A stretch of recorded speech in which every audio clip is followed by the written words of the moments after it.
Kadam sir. त्या Potnis मॅडमच्या matter मध्ये आपण त्या पोराला धरलाय ना? हो सर. त्याला घेऊन या. हो येत सर. मिसेस मुधोळकर, बसा.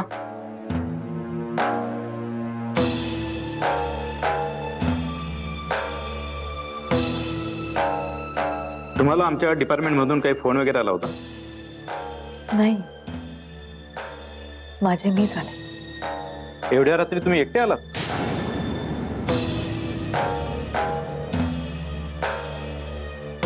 शुभ्रा मुलगी आहे माझी, 8 महिन्यांची आहे. आज दिवसभर रडत होती.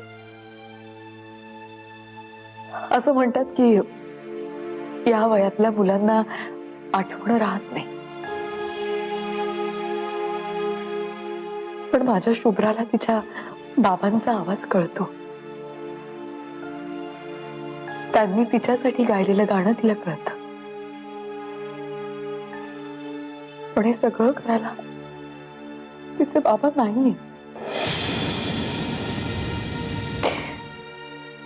मी कुठे शोधू त्यांना? कधी येतील ते परत? मी कुणाकडे जाऊ हा प्रश्न घेऊन मला खरंच कळत नाही हो.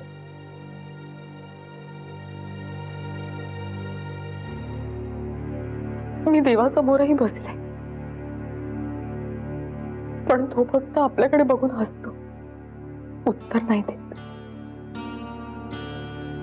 निदान तुम्ही तरी.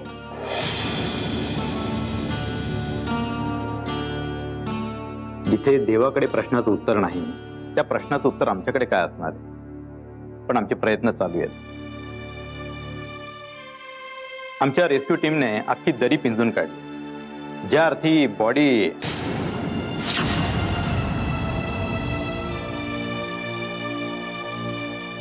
ज्या अर्थी तिथे काहीच सापडलं नाही, त्या अर्थी ते सुखरूप आहेत. सुखरूप आहे तर मग कॉन्टॅक्ट का करत नाही, हा एक प्रश्न आहे. बर मॅडम, मला सांगा, त्या रात्री तुमचे मिस्टर कुठे चालले होते?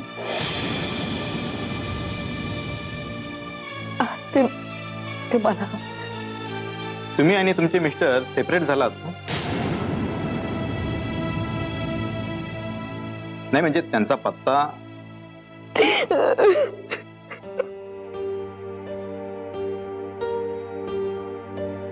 I am sorry madam. तुम्हाला फालतू प्रश्न विचारून त्रास देण्याचा माझा उद्देश नाहीये.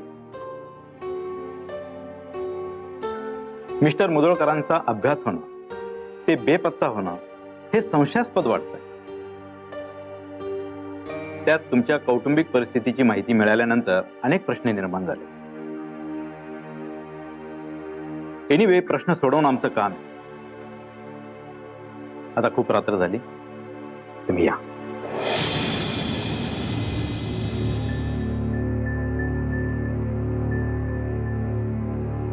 मॅडम, तुमच्या सोबत कोणाला पाठवू? नाही, आणि माफ करा, माझ्यामुळे त्रास झाला तुम्हाला. मी जाईन एकटी. थँक्यू.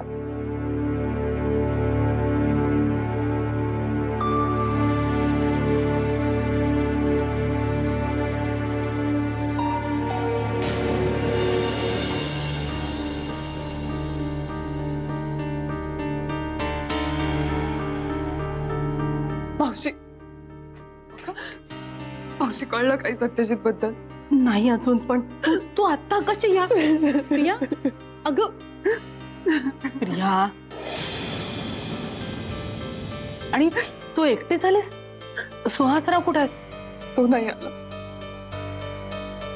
तुला हे कळलं कसं? आत्याचा फोन आला होता. मावशी, इतक्या उशिरा कळवलंस तू? की परकी झाले का मी आता? सत्यजित बद्दल काही असेल तर मला कळण्याचा सुद्धा हक्क नाही आता. असं नाहीये ग बाळा, तुझ्या या नाजूक अवस्थेमध्ये तुला त्रास नको मला म्हणून. काहीही झालेलं नाही. मला फक्त तो परत यायला हवाय. अगं, आपल्या सगळ्यांना तेच हवं आहे. मावशी, आता तो परत येईपर्यंत मी कुठेही जाणार नाही. बरं ठीक ठीक आहे तू तू रडायचे थांब बरं आधी. प्रिया, रडायचे थांबाळ.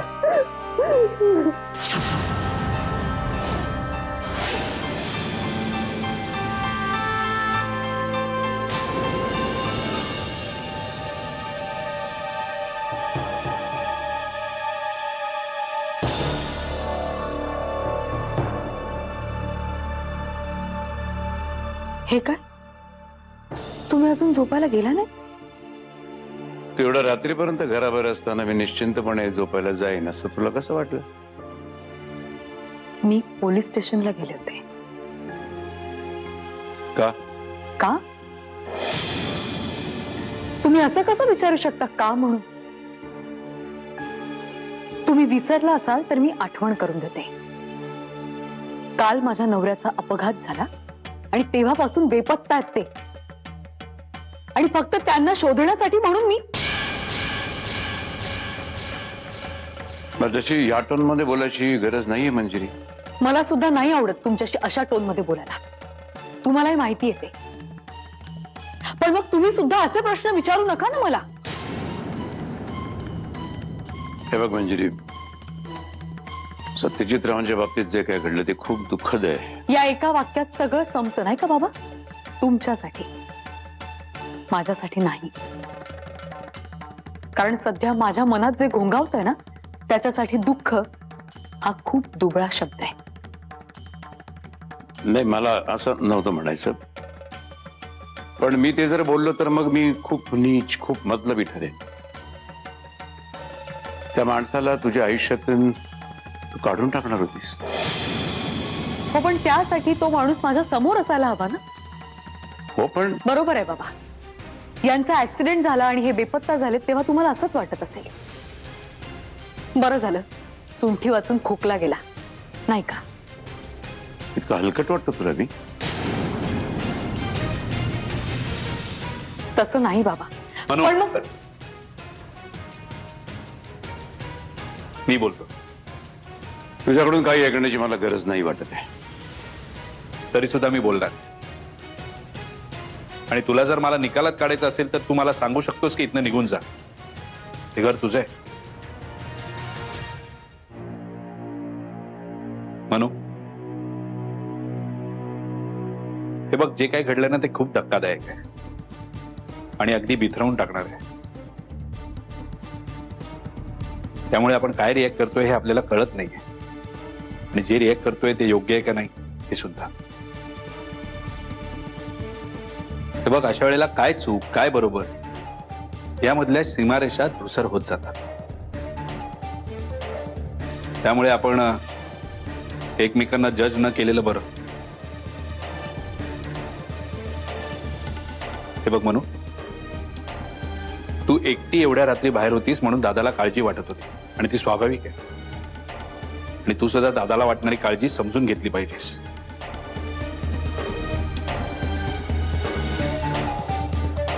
आणि दादा, मंजिरीला तिच्या नवऱ्याबद्दल काय आणि किती वाटावं हे तिला ठरवू दे ना. आपली मनू बाळ नाही राहिली आता. ते मनूला बाळ झालंय आता. म्हणजे आता तरी आपण स्वीकारणार आहोत का की आपली मनू मोठी झाली म्हणून? माफ कर, म्हणजे आपली नाही तुझी. तू बाप आहेस ना तिचा. एवढं ज्ञान पाजळलंच ना तर मग टोमणा मारला नसतास तर चाललं असतं. Point accepted. Sorry sorry. आणि मनू, तुला जर यापुढे कुठेही जायचं असेल तर मला सांग. मी येत जाईन तुझ्या बरोबर. कळलं? आणि चला आता आपण सगळे जेवण घेऊया. त्या पूर्णामावशी टाकल्या जेवण पुन्हा पुन्हा गरम करू. चला पूर्णामावशी. म्हणजे तुम्ही अजून जेवला नाहीत बाबा? बाप किती वाईट असला ना तरी आपलं पिल्लू जोपर्यंत घरात सुखरूप परत येत नाही ना तोपर्यंत त्याच्या घशाखाली घास जाऊ शकत नाही.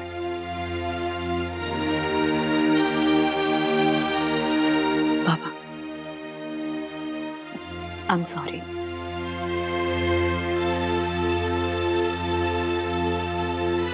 I am sorry. चल.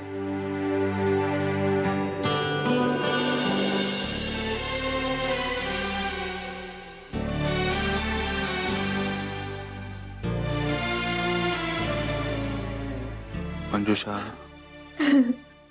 सावर सो. मी प्रयत्न करते रे, पण कधी कधी हा बांध रोखून धरणं अवघड जात. दादा, मंजुषा प्लीज कंट्रोल.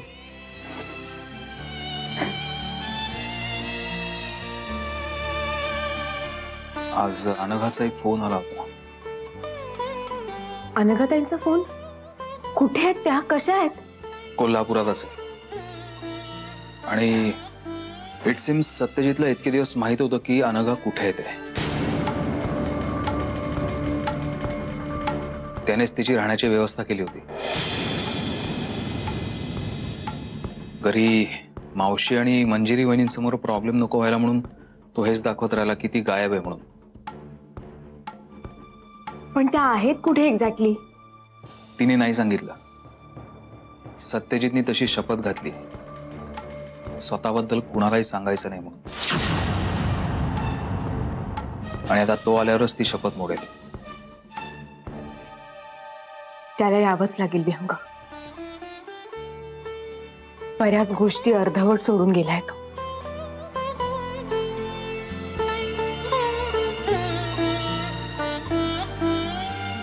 पुढच्या वर्षापर्यंत नाही तुझं नाव बदलून मिसेस विहंग भोसले करायला लावलं ना,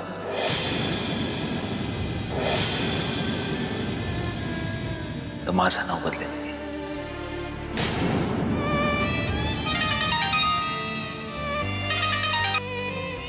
हॅलो. भोसले साहेब, वैभववाडीच्या हॉस्पिटलमध्ये एक ऍक्सिडेंट केस दाखल झाली आहे. त्या माणसाचं वर्णन मुधोळकरांच्या वर्णनाशी मिळतं जुळत आहे. काय? हो, थोडं क्रिटिकल आहे, पण तो वाचेल असं डॉक्टरांचं म्हणणं आहे. ओके, मी लगेच वैभववाडीला पोहोचतो. नको नको, आधी तुम्ही इकडे या, मी इथून सगळी व्यवस्था करतो. ठीक आहे, मी आलोच. काय झालं? वैभववाडीच्या एका हॉस्पिटलमध्ये एक पेशंट दाखल झालाय आणि त्याचा चेहरा म्हणे सत्यजितशी मिळता जुळत आहे. तो नक्की दादाच असणार. हे बघ मंजुषा, तू आत्ता कुठल्याही कन्क्लुजनला येऊ नकोस. मी जाऊन बघतोय. आणि हा प्लीज घरात कुणालाही सांगू नकोस. पण मंजिरी वहिनी? मी त्यांना फोन करतो, बघतो त्यांना जर जमलं तर मी त्यांना बरोबर घेऊनच आहे. येतो.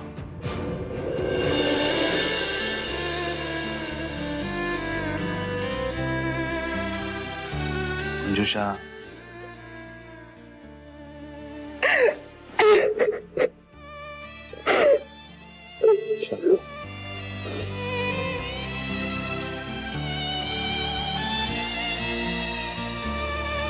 मी आलोच.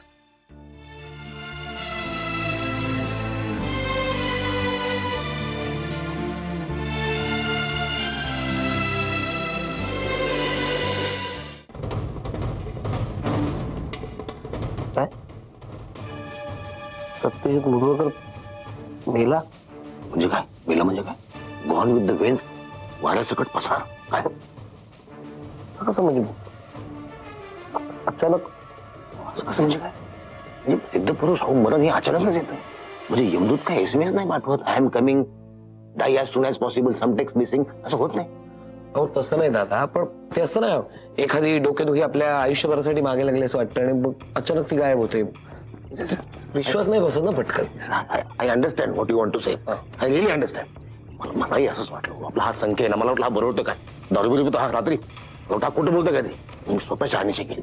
अहो ज्या गाडीमध्ये हा मुधोळकर बसला होता ना, म्हणजे पुढे बसला असणार, पाठीवर बसला असणार, पण त्या गाडीचा फार चेंदा बिना झाला होता. आता अशा गाडीमध्ये कोणी बसला असेल पाठीमागं किंवा पुढे, तो मेलाच पाहिजे ना. त्या ऍक्सिडेंटला काय वाटेल, आपण उगीच झालो, माणूस मेला नाही, एवढा मोठा ऍक्सिडेंट झाला. निदान त्या अपघातासाठी तो माणूस मेला पाहिजे. मग त्याची बॉडी का नाही सापडली?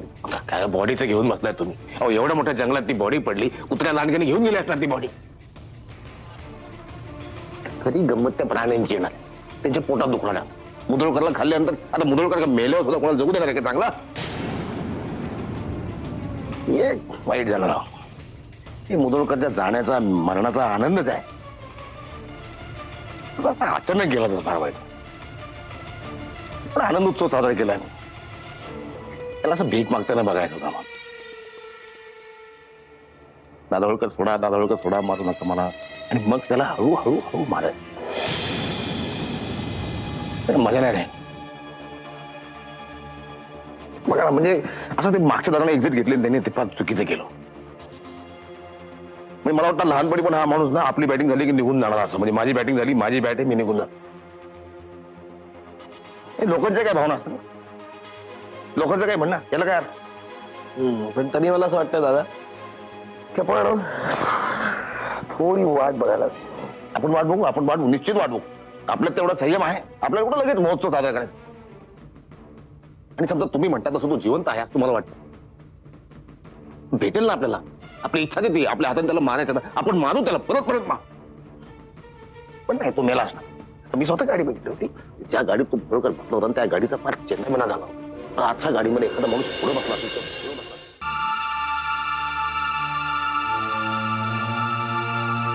नाही, तो माणूस सत्यजित नाहीये.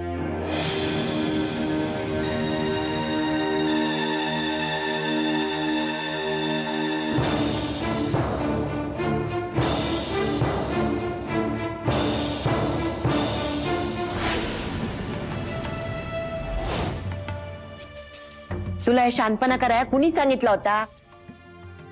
आता मला काय माहित की प्रिया लगेच इथे येईल ते. मी फक्त एवढाच विचार केलता की एवढी मोठी गोष्ट तिला कळवली नाही तर आभाळ कोसळणार होत. त्यांना सांगितल्यानं उद्या येणारा सत्या आज येणार होता का? तुला काय अक्कल आहे का नाही? ती मंजिरी सध्या इथं येऊन जाऊन असती, ती प्रिया इथं येऊन राहिली. आता मंजिरीला कळलं म्हणजे मी सांगते ना प्रियाला की तू तुझ्या घरी जा म्हणून, नाहीतर वहिनीला सांगून. तिला काय बी सांगायचं नाही. तू केलंयस ना हे समज, मग तूच निस्तार. कुणी सांगितलं होता तुला ह्यो भोचकपणा कराया?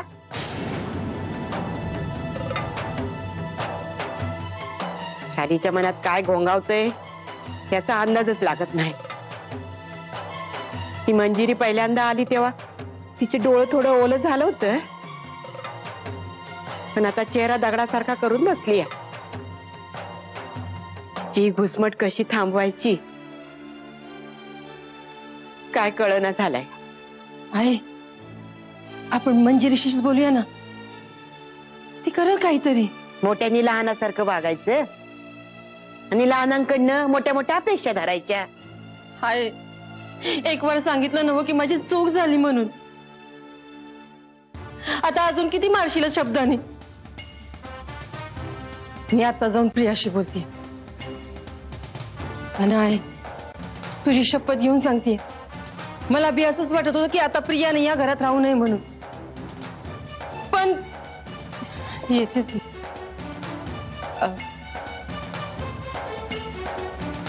तुम्ही भाऊजींबद्दल काही कळलं? नाही, अजून काहीच नाही. प्रिया कुठे? ती तिच्या खोलीत आहे वर. मी जाऊन बोलू का जरा तिच्याशी? अं? मला तिला घरी न्यायचंय, कारण तिच्या या अवस्थेत तिने इथे राहू नये असं वाटतं मला. मला बी असंच वाटतंय बघा.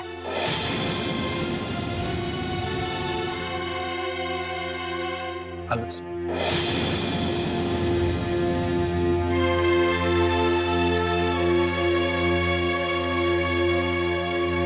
बरं झालं, पाहुण्याच्याच वाहनेनं इंचू ठेचला गेला.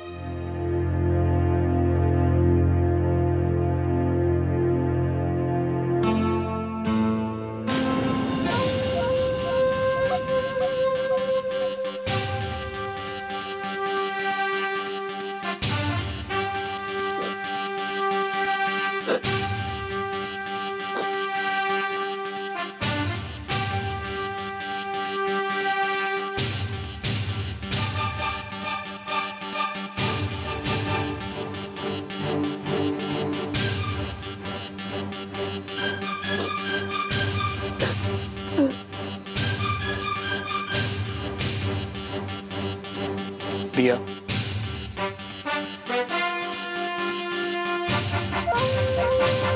मी तुला घरी न्यायला आलोयच. ठीक आहे, माझं चुकलं. मी तुला सत्यजितच्या अपघाताची बातमी कळवायला हवी होती. चुकलं माझं. पण मी असं का केलं असेल हे सुद्धा तू समजून घ्यायला पाहिजेस. तुझ्या या अशा अवस्थेमध्ये गेट आउट सुहास. दिया, चालता हो इथून. तुझा राग अजून शांत झाला मी नसेल तर तुझ्यावर रागवलेली नाहीच आहे. तुला फक्त तुझी जागा दाखवून देते. आणि तू मला इकडनं घेऊन जायला वगैरे आला असशील ना तर तसं काहीही होणार नाहीये. जोपर्यंत सत्यजित बद्दल काही कळत नाही तोपर्यंत मी इथून हलणार नाही. तू माझ्या बाळाची आई होणार आहेस आता. तेच माझं सगळ्यात मोठं दुर्दैव आहे. And you don't know how much I hate you for that. Diya, काय बोलतेस तू हे? म्हणूनच म्हणतेय माझं तोंड उघडायला लावू नकोस. निमूटपणे चालता हो इकडनं. या सगळ्याचा काय अर्थ काढायचा आहे मी? तुला काय हवा तो अर्थ काढ.